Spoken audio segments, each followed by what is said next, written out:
CEO goes undercover as a low-level employee. What he found will shock you. Before we dive in, tell us, what's the worst work experience you've ever had? Drop it in the comments. And if you love stories like these, hit subscribe so you never miss an upload. Ethan stepped into the office lobby with a sense of apprehension he hadn't felt in years. The overhead lights buzzed like they were on the verge of burning out, and the receptionist at the front desk didn't even look up. His footsteps echoed across the polished floor, but no one turned to greet him. Nobody in this place seemed to care about new employees, especially those hired on the lowest rung. That was the first clue something was wrong. In one swift moment, he noticed side glances from a couple of individuals huddled near a water cooler. They looked away as soon as he caught their eye, like they'd been warned. Do not engage. He took a deep breath, reminding himself that if he wanted the unfiltered truth, anonymity was crucial. After all, Ethan was the CEO of this very company, and he decided to go undercover to find out why employee complaints were piling up in HR and why turnover was at an all-time high. He'd heard rumors about favoritism, mismanagement, and even unethical payroll practices, but direct reports rarely reached the top without being whitewashed or sugar-coated. So he'd invented a new persona, a quiet, unassuming man with no special skills who just needed a job. It was remarkable how easy it was for him to slip through the cracks.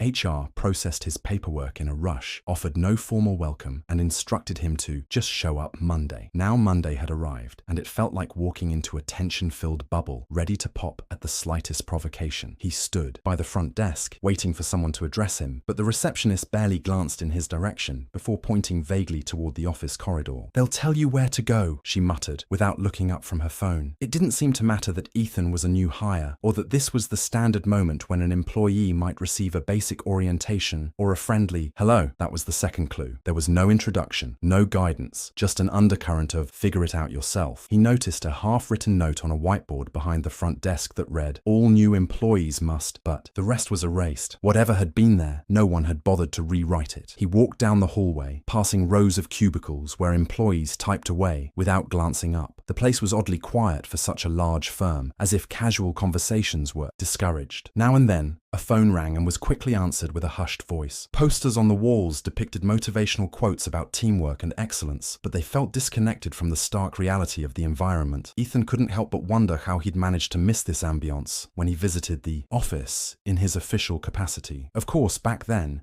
managers would scramble to tidy up, people would put on their best faces, and the entire building would transform into a scene from a corporate brochure the moment they knew the CEO was present. Finally, he found his way to a cramped corner cubicle with a small stack of papers and a note attached. The note read, "Start these tasks, more instructions to come," with no signature or greeting. There was a single battered office chair, waiting for him, clearly secondhand. He booted up the computer, only to find it loaded with outdated software. As he scrolled through a labyrinth of files, a single message popped up on his screen. "Don't ask questions, just do your work." It was a cryptic pop-up from some leftover internal chat program, presumably from the last occupant of this station. Ethan leaned back in his chair, that uneasy feeling gnawing at him again. This was his company, yet it felt completely unfamiliar. Before he had time to think further, a tall woman in a pencil skirt and crisp blouse appeared, practically looming over his cubicle wall. "Hey, new guy," she said without bothering to introduce herself. "I'm your supervisor. Do me a favor and make sure all the data from these reports is entered by the end of the day." She dropped a thick file folder onto his desk with an audible thud. "And don't bother me with questions, okay? We're busy." She walked away briskly, leaving him alone with a mound of paperwork. The entire interaction lasted less than 10 seconds. No greeting, no welcome aboard, just a curt demand. The red flags were piling up. Ethan's mind flashed back to the executive suite he usually occupied, where everyone called him Sir or Mr. Brooks, and made sure to cater to his every need. The contrast was jarring, but also illuminating. If this was how new hires were consistently treated, it was no wonder the turnover rate had soared. He pulled the folder closer, scanning through multiple spreadsheets filled with missing data, red ink notes, and random scribbles. This was not just busy work. It looked like months of neglected tasks had been dumped into a single pile, and it was all on him now, with no training or orientation.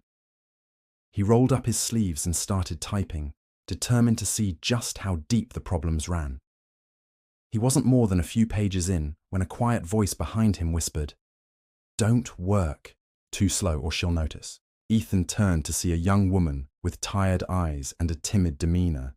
Her name tag said Jenna. She glanced around nervously before adding, "Trust me, keep your head down. It's better that way." Then she disappeared before he could ask for details. That was confirmation of what he'd suspected from the start. The culture here was toxic enough that everyone walked on eggshells, fearful of stepping out of line. Ethan spent his first hour slogging through data entry, noticing irregularities in the spreadsheets. Some employees' hours looked inflated, while others seemed underreported. He wondered if it was just sloppy record-keeping or something more sinister. Every so often, he saw references to employees he recognized from his executive vantage point. It was odd, looking at them through the lens of incomplete forms and unorganized digital files. He found a note mentioning an urgent payroll discrepancy, but the note was dated 6 months ago. If this urgent issue had remained unresolved, it meant no one was checking. Or maybe it meant they didn't care.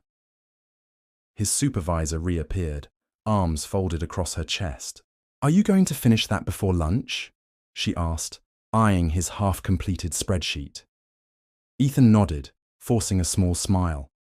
"Sure, I'll do my best." She tapped her foot for a moment, then huffed as she walked away.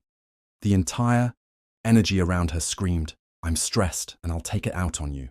He'd seen that behavior before in lower-level managers, but rarely had he felt its direct impact. As the CEO, people were too afraid to treat him poorly.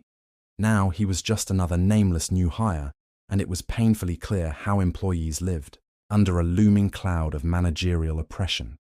He tried to press on, but the tension was palpable. It was as though every keystroke was being monitored, every breath evaluated. He saw Jenna moving from cubicle to cubicle, dropping off more files and collecting completed tasks. He noticed her forced smile whenever their supervisor was within eyeshot, and the way that smile vanished whenever the coast was clear. In just a couple of hours, Ethan had enough evidence in front of him. This place was run like a draconian machine where empathy was in short supply and employees were overburdened. He felt a knot tighten in his stomach. If this was the experience of a brand new hire, what about the people who'd been here for years? But he had only scratched the surface, and he knew he needed to go deeper. He saved his work, steeled himself for whatever was coming next, and waited for the lunch break to arrive so he could learn more about the people stuck in this grim routine. White lunch was supposedly at noon, but no one announced anything.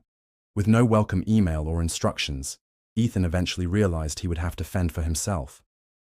So, at 12:10, he rose from his chair and followed the faint scent of microwaved leftovers to what looked like a break room. It was cramped, with a single small table, a couple of chairs, and one tired refrigerator. A flickering fluorescent bulb overhead gave the room a depressing, subterranean feel. He spotted Jenna huddled in a corner, nibbling on a sandwich. She offered a polite nod, but didn't initiate conversation. He approached cautiously. "Hey, I'm Ethan," he said softly. "I guess we're co-workers now." She half smiled, swallowing a bite before replying. "Yeah, I'm Jenna. You're the new data guy, right?" He nodded, glancing around at the room's peeling wallpaper. "I am, but I'm still trying to figure out how everything works here." Jenna looked at the door nervously before leaning in. "Just watch your back.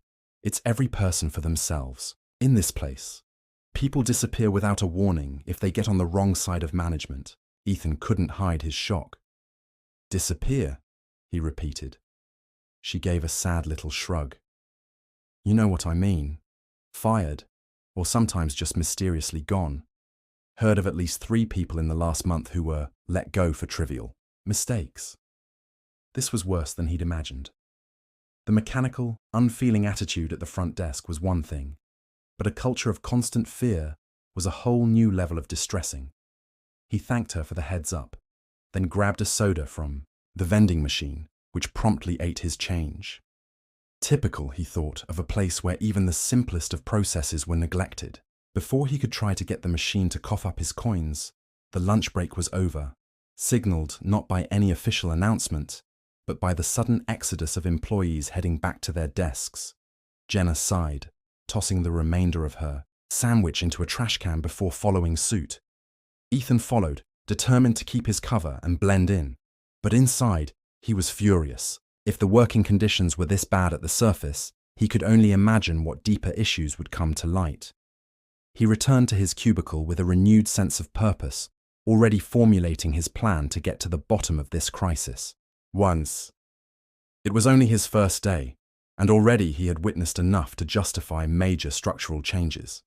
Still, he had to remain patient and gather more evidence. If he blew his cover too soon, people might clam up, or worse, the toxic managers would shift tactics to hide their wrongdoing. He needed to see their behavior in its raw, unfiltered form. By the end of the day, he'd nearly finished the data entry assigned to him, only to find another stack quietly placed on his desk.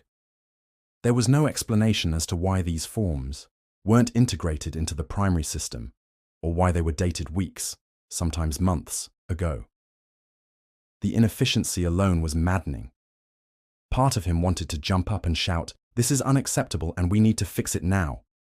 But he kept his cool, reminding himself that the entire point was to witness the day-to-day reality through the eyes of the rank and file. As people trickled out at the end of the workday, Ethan noticed a few staying behind. They didn't look particularly eager about the extra hours, and their faces bore expressions of resignation rather than dedication. He overheard bits of conversation, something about mandatory overtime without extra pay, threatened dismissals, and hush-hush warnings not to talk to HR. If even half of what he heard was true, he realized he might be dealing with an entrenched system of exploitation. He left that day, stepping out into the darkening sky, his mind reeling. How had this environment grown so toxic right under his nose? Who was behind it, and why hadn't any of his trusted executives flagged these issues? Determined to return the next day and learn more, he headed home with a notebook full of observations and a heavy heart. Tomorrow, he vowed, he would dig deeper and see just how far down this rabbit hole went. The next morning greeted Ethan with the same icy reception. He arrived a bit earlier, this time hoping to catch a glimpse of management's routine. He watched as a figure he assumed to be a manager breezed in, offering no hello to the employees, but quickly zeroing in on a small group that seemed to be her favorites. They chatted and laughed, while others were given a cursory nod at best. It was favoritism in plain sight, the kind of petty power play that fosters resentment and kills morale. Ethan slipped into his cubicle, noticing more tasks had been piled on his desk. Day 2 would be no different, it seemed. He rolled up his sleeves and prepared to see if there were more payroll anomalies. Little did he know he was about to stumble onto something far larger than sloppy record-keeping.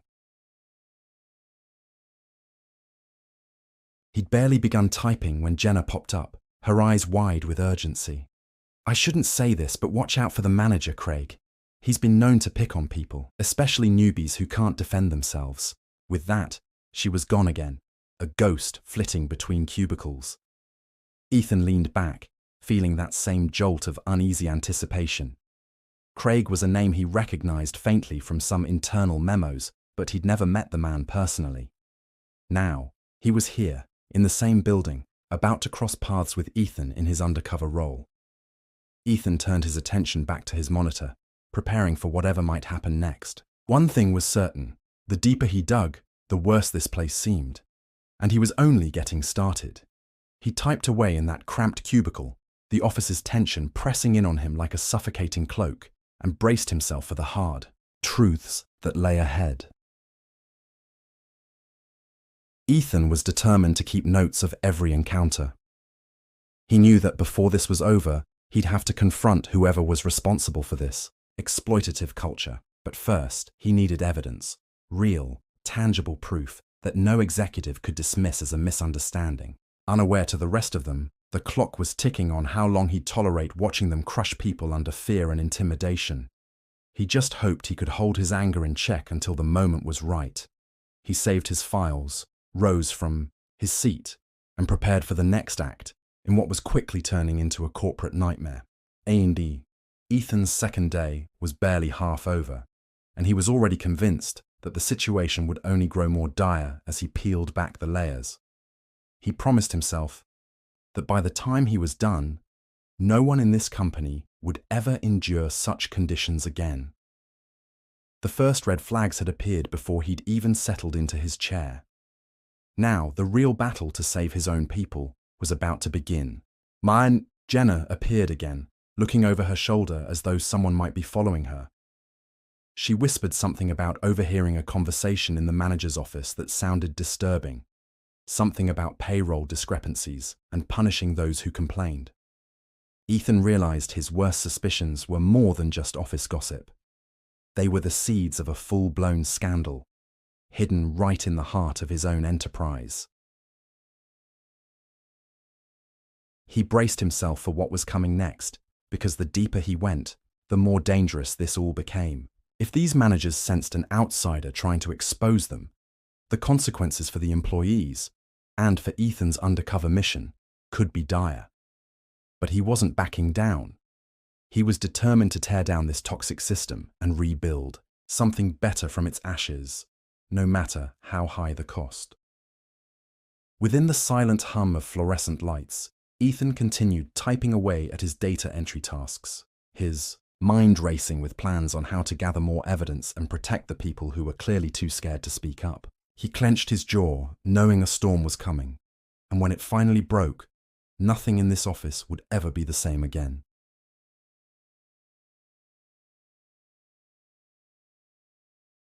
Craig's voice echoed from somewhere beyond the cubicle walls. Ethan paused his typing, listening intently. He couldn't yet see the man, but the tone alone promised trouble. Leaning forward, Ethan squared his shoulders, ready for whatever was about to unfold. The truth was lurking everywhere. He just needed to grab it, and that chance was coming sooner than anyone realized. Ethan took a silent breath. He was here to learn the unvarnished truth, and from the snippets he'd overheard so far, the truth would be more unsettling than he'd ever imagined. His undercover journey had only just begun. Ethan's second day was about to take a turn he'd never forget. The supervisor's voice rang out again, ordering him to pick up the pace. Little did she know, she was talking to the one man who held the power to dismantle this entire unjust empire. Shh. He kept his head low, eyes on his computer screen, but he could feel a sense of purpose pulsing through him. He couldn't wait for the moment when the tables would be turned, and the people who thought they controlled everything would finally see who he really was. By the end of that second day, Ethan had a plan forming in his mind, though it was still rough around the edges. He knew he needed more time, more insight, and he hoped the employees who'd hinted at the truth wouldn't suffer retaliation in the meantime. He logged off, placed his notes carefully in his bag, and left the office. Outside, the sky was turning orange in the late afternoon sun, and he took it as a sign that a new day was coming. Not just for him, but for everyone in this company who'd been beaten down by a system that valued fear over respect. Tomorrow, he thought. Tomorrow, the next layer of secrets would unravel, and he was ready to face whatever he might find behind that next door. He just hoped it wouldn't be too late for those who were already close to breaking. Ethan walked away, letting the weight of responsibility settle on his shoulders. He had found his first red flag within minutes, and now the entire place felt like a red flag factory. He set his jaw and made a silent vow he would not fail them. On the horizon, a storm was brewing. Ethan intended to be at the center of it, tearing down the fortress of exploitation once and for all. The next morning broke with an unsettling quiet that felt like the calm before the tempest. Ethan didn't know how, but he sensed that something was going to blow wide open today. He was about to find out how right he was. Ethan's cover was still secure, and he intended to push it to its limits. Let the games begin.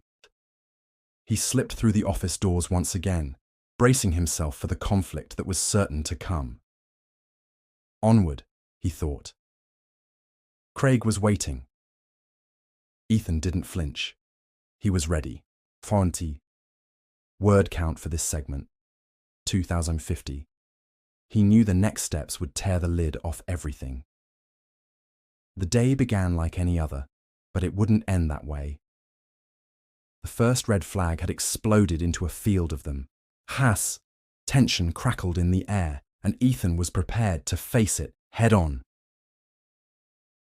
Part 2. Continuing.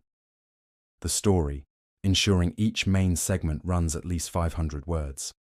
By his third day on the job, Ethan had already witnessed enough to suspect the entire management chain was complicit, or at least turning a blind eye to egregious labor practices. He arrived early again, if only to observe who came in first and how the managers interacted before the bulk of employees arrived. The office was a tomb of silence at 7:45 a.m., with a few scattered souls hunched over their desks, eyes bleary from either lack of sleep or sheer boredom. Tension clung to the air like a damp fog. He watched as the same manager he saw the day before, the tall woman in the pencil skirt, glided in. She nodded curtly at her favoured circle, ignoring others, and made a beeline to Craig's office, where the door shut behind her.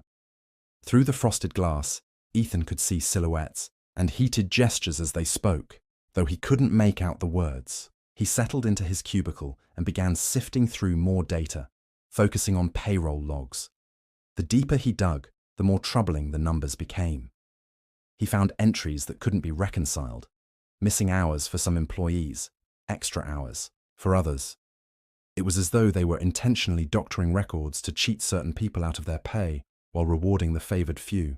Worse yet, employees who had disappeared from the system still had active payroll entries, as if someone was pocketing money under their names.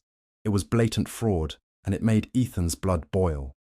While working through one of the more perplexing logs, Ethan heard raised voices 2 cubicles over. "I don't care if you can't stay late tonight," snapped a man's voice. "If you want your job, you'll make it happen." Ethan peeked around the partition, catching sight of a red-faced Craig looming over a young man who looked barely out of college. The young man, eyes downcast, mumbled something about having a family emergency. Craig waved him off. "Not my problem. Work comes first, or you're out." Ethan's hands curled into fists beneath the desk.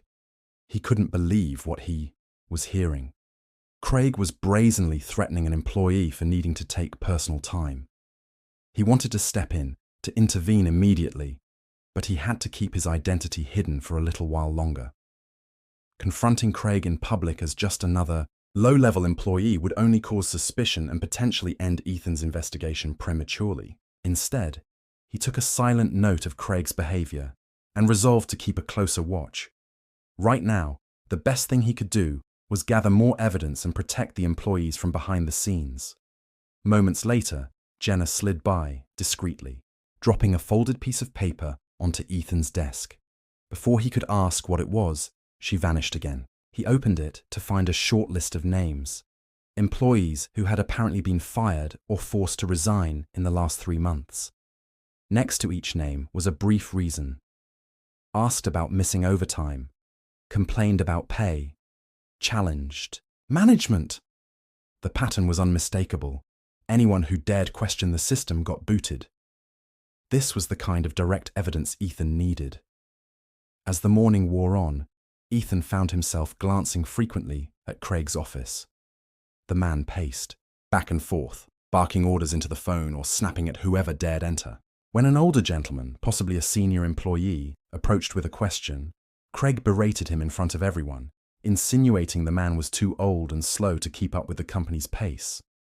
That brand of open humiliation triggered a wave of horror in Ethan's gut. He recognized the older employee as Luis, a longtime member of the company. Someone Ethan had once seen recognized for dedication and loyalty at an annual awards ceremony. Now, the same man was being torn down by a ruthless manager who seemed to relish the power trip. Ethan's resolve solidified. This was beyond typical office politics. It was a regime of fear designed to keep everyone subservient. He quietly packed up the day's completed tasks, then found a chance to corner Jenna near the break room. She looked nervous, but agreed to talk for a moment. "Who else can I trust to tell me more?" he asked. She hesitated, glancing around to ensure no one was eavesdropping. "Luis knows a lot," she whispered. He's been here for decades, seen it all. But he's careful about who he confides in. People who speak out end up gone. Ethan nodded. I understand, he said softly. Can you set up a moment for me to talk to him privately?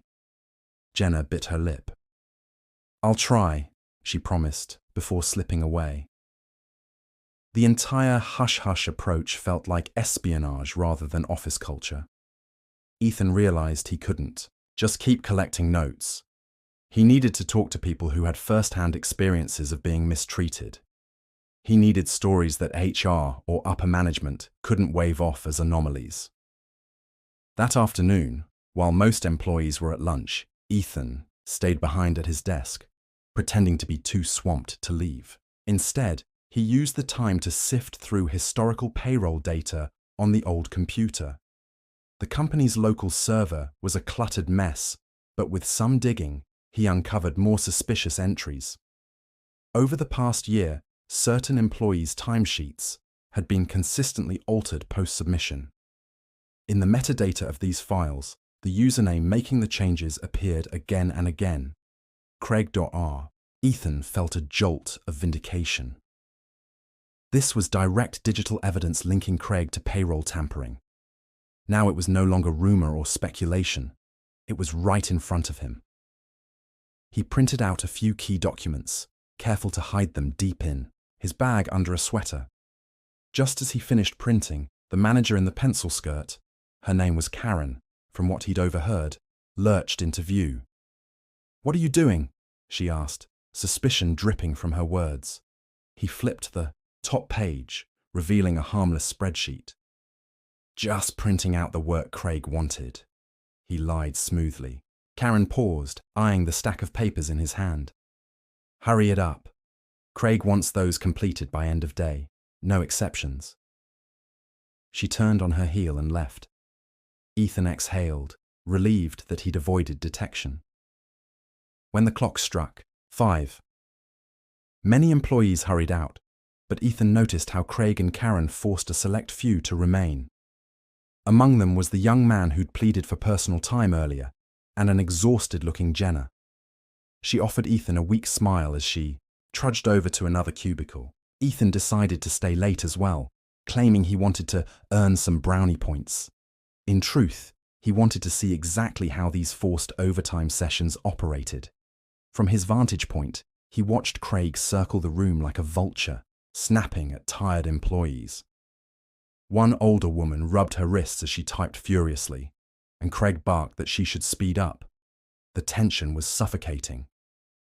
Ethan's fists clenched under the desk. He was the CEO, yet he had to sit there, watching employees suffer, because revealing his true identity too soon would compromise his plan to expose the entire corrupt structure. Still, the sight of them, defeated and coerced, enraged him. He was beginning to wonder if he should blow his cover sooner than planned, just to stop this madness. But he reminded himself that if he acted rashly, he might not be able to topple the entire toxic system. Craig and Karen might be scapegoated, but the deeper rot could remain if Ethan didn't methodically collect enough proof to root it all out. So he took a deep breath, forced himself to remain in that dingy cubicle, and acted like a weary employee, just trying to meet a deadline. It wasn't until well after 7 that Craig finally allowed everyone to leave. Ethan gathered his things, noticing Jenna's eyes brimming with tears of fatigue. Another co-worker walked with a slight limp, as if their body was giving out from the strain. Craig smirked as he locked up his office, not a word of thanks or acknowledgement for the extra hours. Instead, he barked at them to be on time tomorrow, or else. Ethan followed the group out, moving slowly so he could overhear any murmurs. All he heard was silence. Everyone seemed too afraid to speak or even complain among themselves. Fear was the currency here, and Craig wielded it expertly.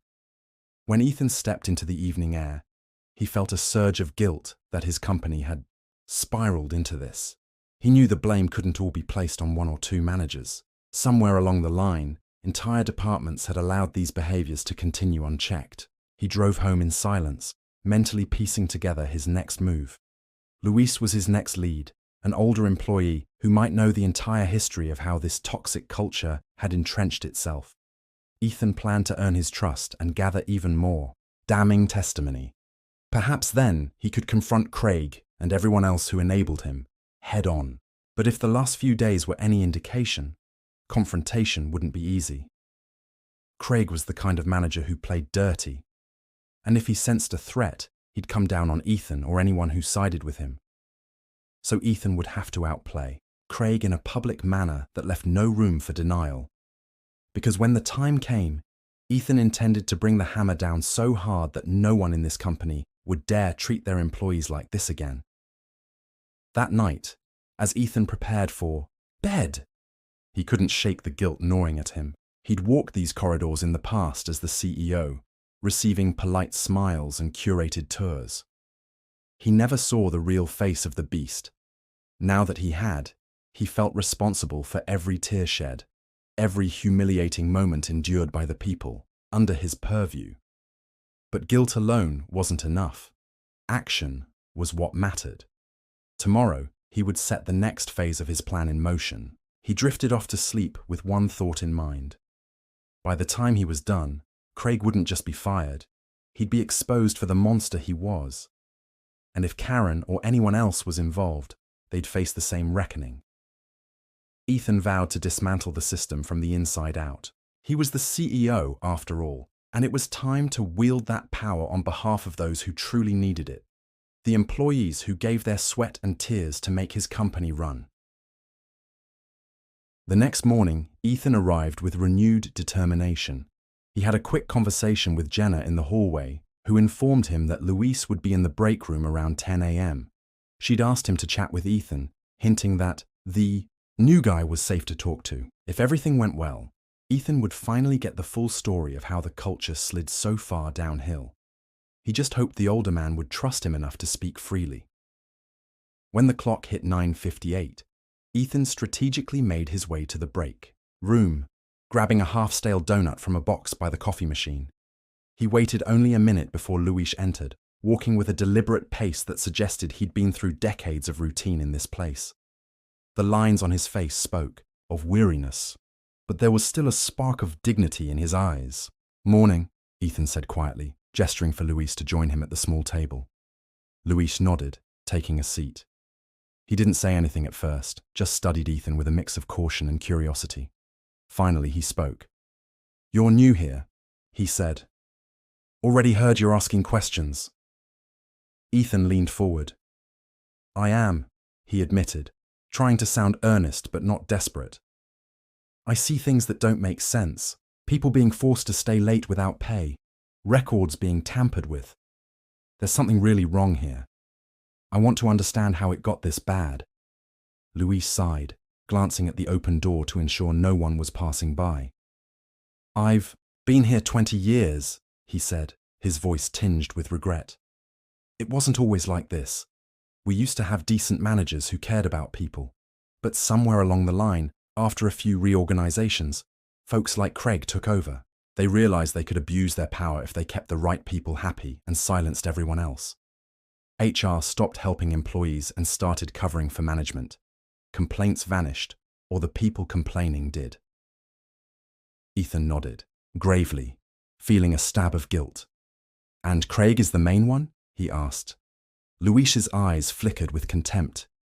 "Him, Karen, and a few others. They play favorites, and they punish anyone who doesn't go along with their little system. I've seen people break down in tears. Good workers get fired for no reason. It's a nightmare." "That's awful," Ethan said, his anger rising. "Someone at the top should have stepped in." Luis gave a sad chuckle. "We used to believe that too. But corporate bigwigs don't come down here. They send their reports, then sign off on them without asking questions. So Craig and his ilk know they can get away with anything as long as they meet numbers and keep employee complaints quiet." Ethan swallowed hard. This was exactly the scenario he feared. "What about payroll? I've seen evidence that hours are being manipulated," he said cautiously. Luis nodded. "I lost track of how many times my pay was short. Whenever I complained, I got the runaround. HR would say they'd look into it, then poof, nothing changed. Eventually, you learn to just shut up about it if you don't want to be labeled trouble. It's easier to keep your head down and hope you survive until retirement. Ethan could feel the weight of those words pressing on him. That's no way to live, he murmured, his chest tightening. I'm sorry you've had to deal with this. Louise shrugged.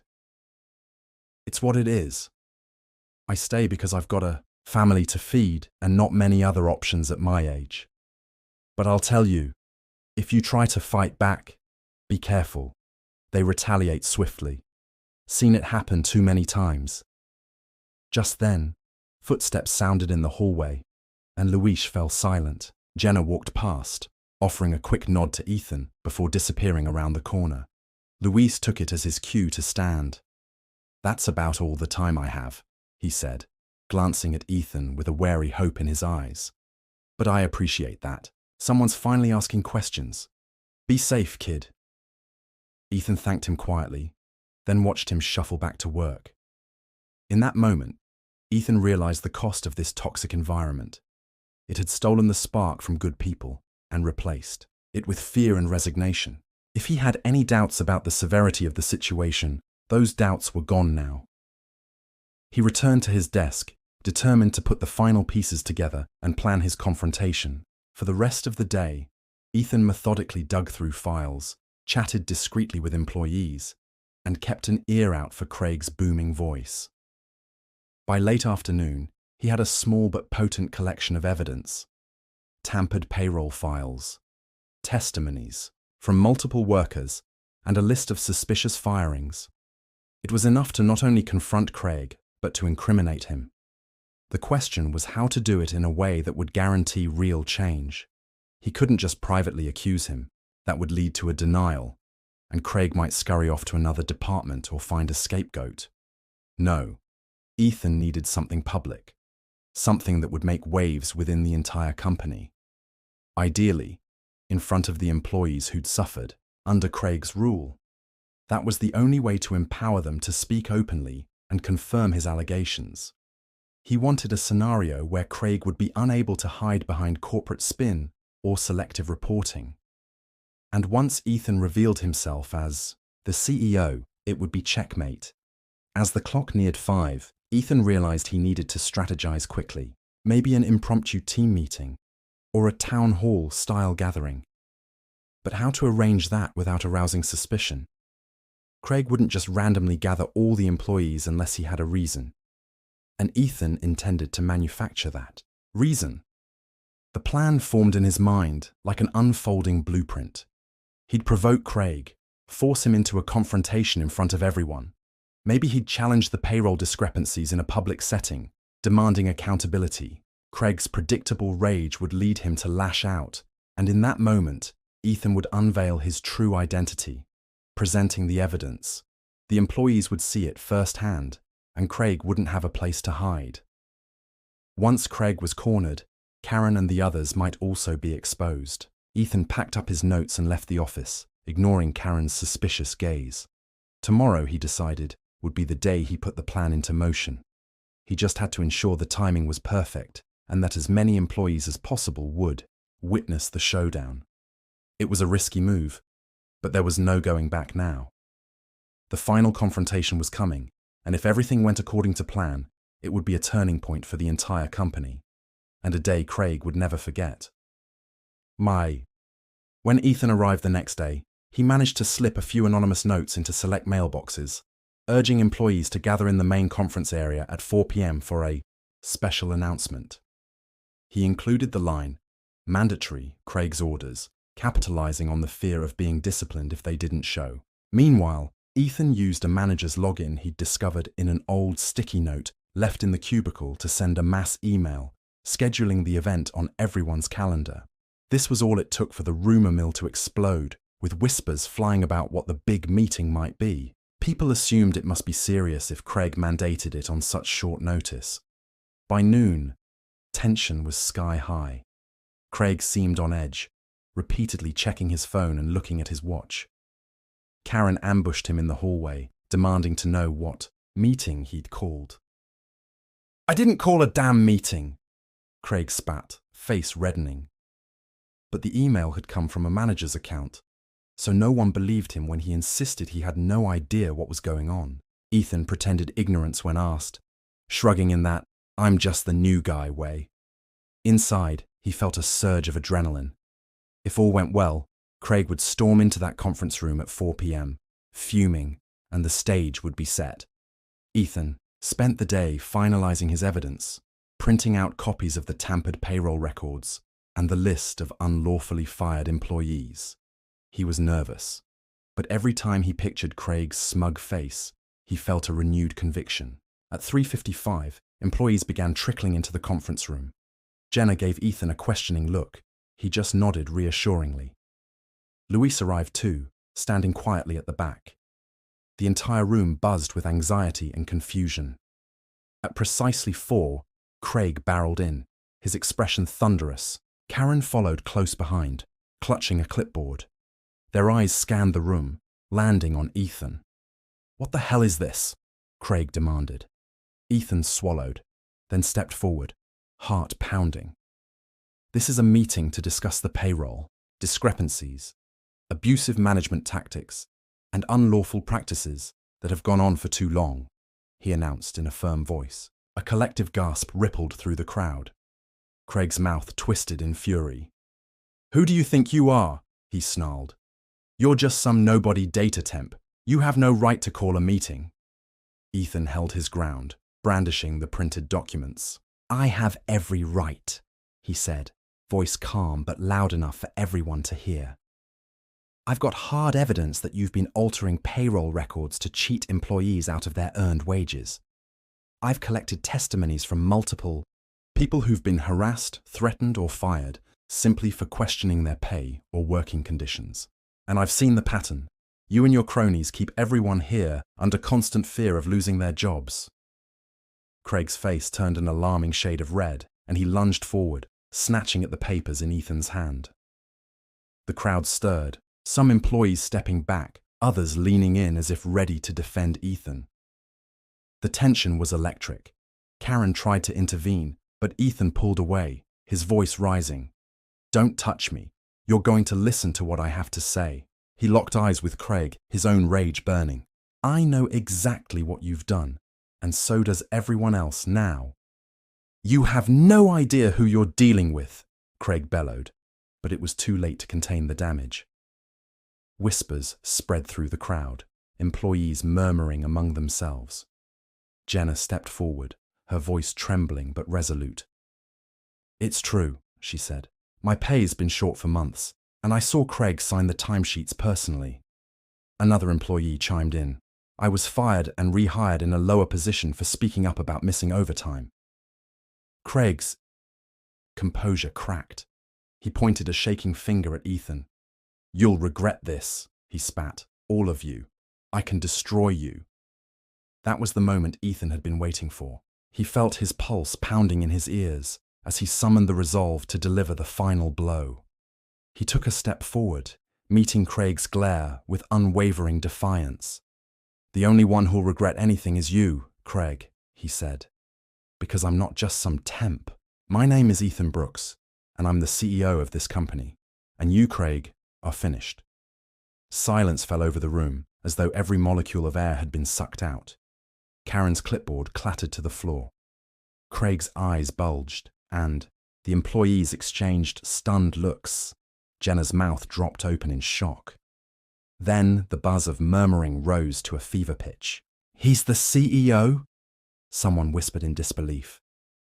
Craig made a choked sound, like he couldn't decide whether to laugh or scream. "No, that's impossible," he managed, voice wavering. But deep down, he knew he was cornered.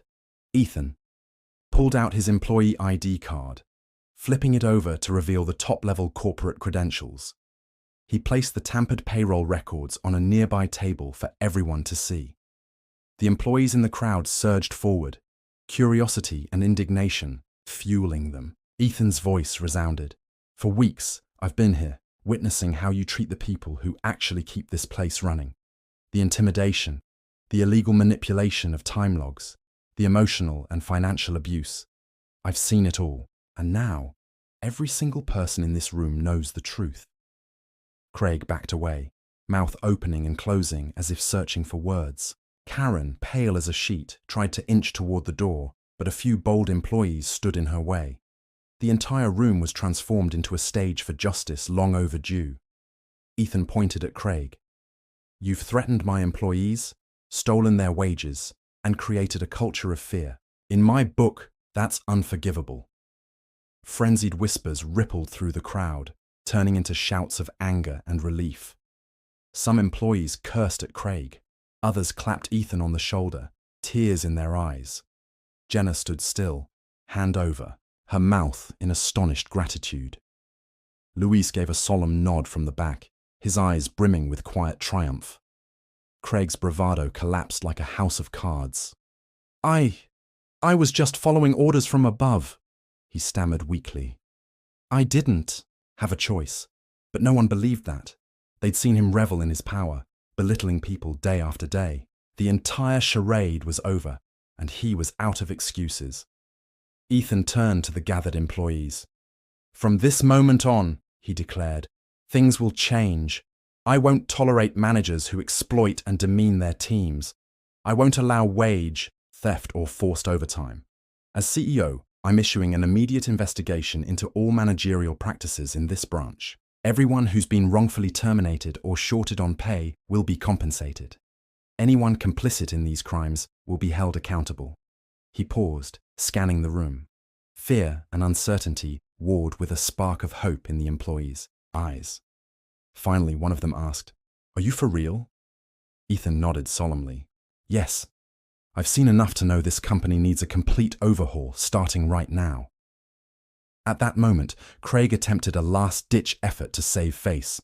"You have no proof," he shouted. "This is all hearsay." But Ethan simply pointed to the stack of documents on the table.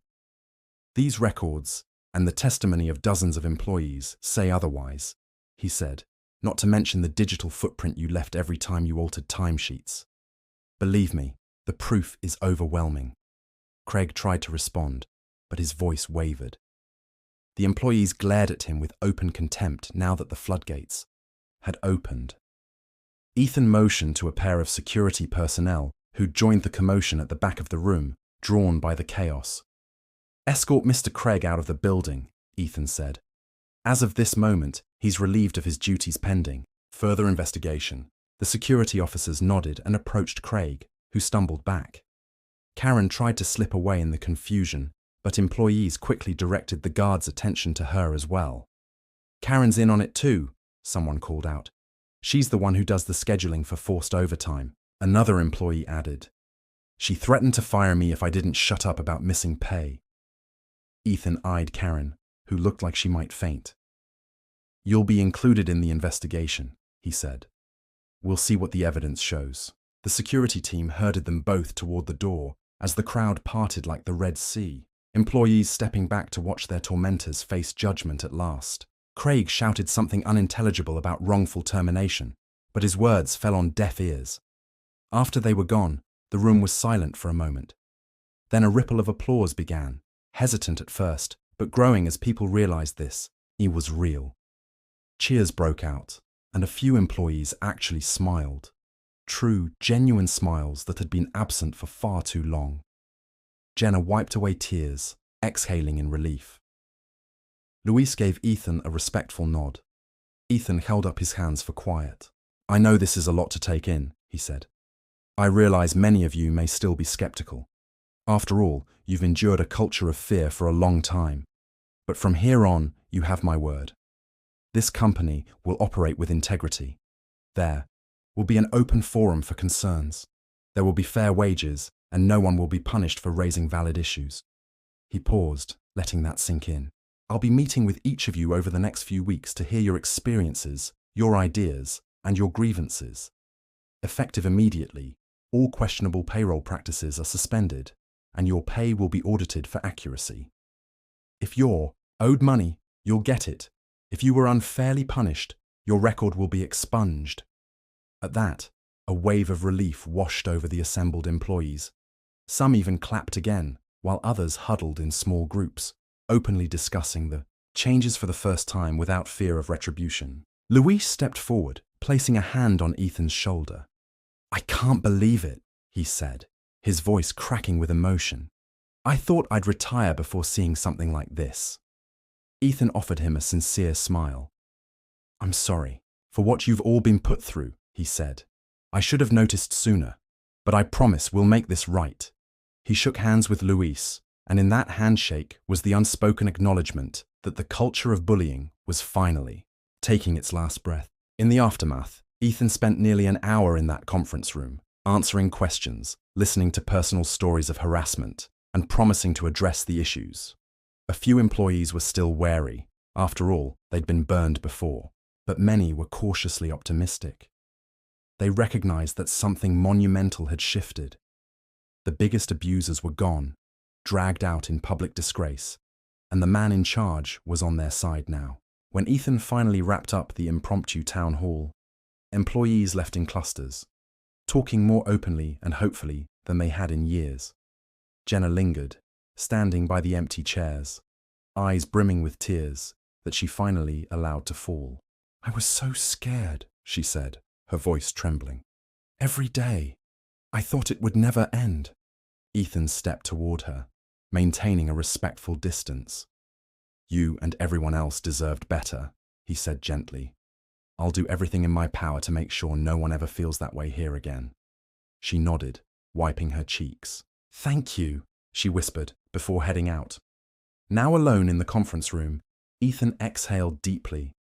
His undercover mission was finished, but the real work was just beginning. Changing a toxic culture wasn't as simple as firing a few managers. It required rebuilding trust, instituting fair policies, and listening to employees. But he was ready for it. For the first time in a long while, he felt aligned with his role as CEO, truly responsible for the well-being of the people who made his company run. He stepped out into the hallway, which was buzzing with a different kind of energy, relief, excitement, and above all, hope. Tomorrow would mark a new chapter. He'd launch an official investigation, conduct payroll audits, and set up a transparent system for grievances. He'd involve HR at a corporate level to root out anyone else complicit in these schemes. The entire organization would be on notice. No more bullying, no more wage theft, no more intimidation. Ethan knew that in a few days, corporate legal teams and possibly the media might come knocking, curious about the sudden upheaval. He was prepared for that. The truth was on his side, and he intended to use it to protect the people who had been silenced for too long. Walking back to his cubicle, yes, he still had that makeshift workstation. He noticed how employees in the corridor were now making eye contact, offering each other small nods or smiles. It wasn't a complete transformation overnight, but it was a start. The air felt lighter, less suffocating. A few people even approached him to say thanks or to share a quick story of what they'd endured. He listened, jotted down notes, and promised to follow up. When he finally gathered his things to leave for the day, the sun was dipping low outside the office windows. He paused at the door, glancing back at the rows of cubicles. Yesterday, they had looked like a prison. Today, they looked like a place where change was possible. Ethan walked out, heart thumping with both relief and responsibility. The future was uncertain, but it was a far sight brighter than the past. As he stepped into the cool evening air, a sense of accomplishment mingled with the realization that the real task, rebuilding the company's culture, lay ahead. But at least he wouldn't be doing it alone. The employees, emboldened and vindicated, would stand with him. One thing was for sure, everything had changed. And Ethan Brooks, the CEO who had secretly worked in the trenches of his own company, was determined that it would change for the better.